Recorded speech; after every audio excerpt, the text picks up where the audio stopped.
Hello, thank you so much for joining Alex Madiba show. My name is Alex Madiba, and of course, always bringing to you the most educative online show about business. So I normally bring to you businesses from different areas, but today I just want to talk about the water business. Niko hapa town CBD, by the way, where people normally sit around. I don't know what they do, but today I said let me look at the water business. The questions that people have been asking me. Actually, I had previously done a video about how to start a water purification business, and I think most of you watched that video, but I still get requests to have clarification on the challenges that someone can face in the water business. So like any other business, obviously there are challenges that are there, but the water business is a little bit very sensitive, especially if your brand is new and it's still something that is growing. People want to trust always those big brands, but if you are a new brand that is starting and it's growing, normally not so many people believe in it, and any single mistake that they find in that water, they will completely terminate that business relationship with you.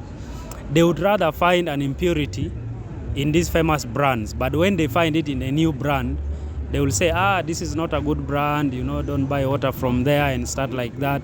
They start to discourage you. So that is one of the challenges for someone who is in the water purification business, especially if it's a new business. Yeah, that is the biggest challenge. Challenge number 2 ni about licenses. Licenses are so expensive. I think in Kenya right now, KEBS itself is about 80,000 because you have to pay for 2 years. So that's also a very big challenge. Especially for someone who is still new in the business, doesn't have a lot of sources of incomes, the business is trying to come up, and then now there are those costs. So umeona cost number 1, KEBS, if that is 80,000, city council, if that is about 15,000 or even 20,000, public health is about 15,000, what else? Warma is about some money also that you need, KRA, something like that. So it's very, very costly. That's one of the challenges. Challenge number 3, distribution of your water if your brand is new. Like I said in the beginning, people don't trust new brands.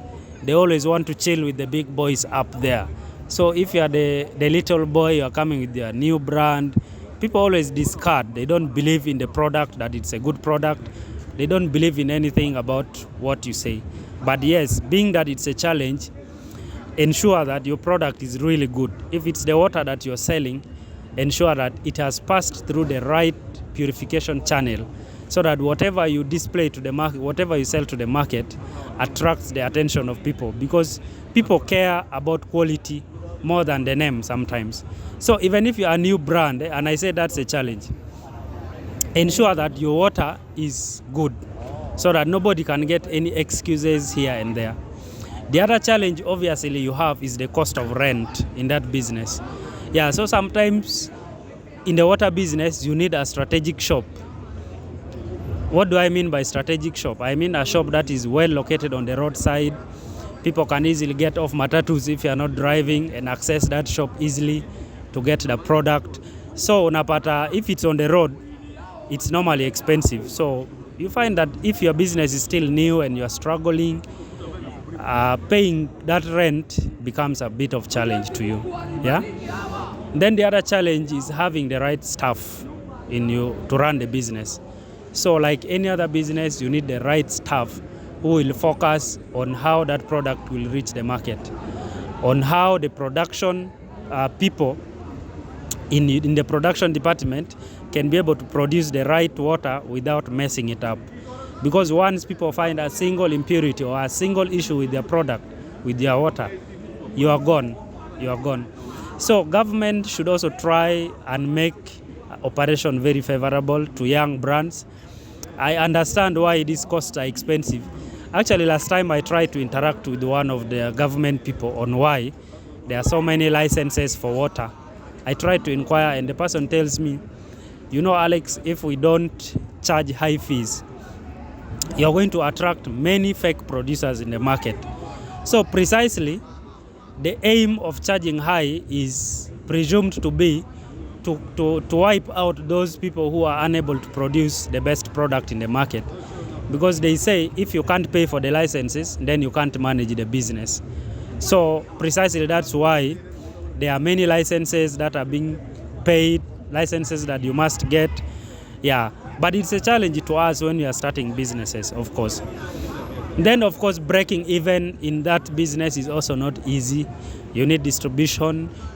Nowadays, there are many shops that are emerging almost near residential places.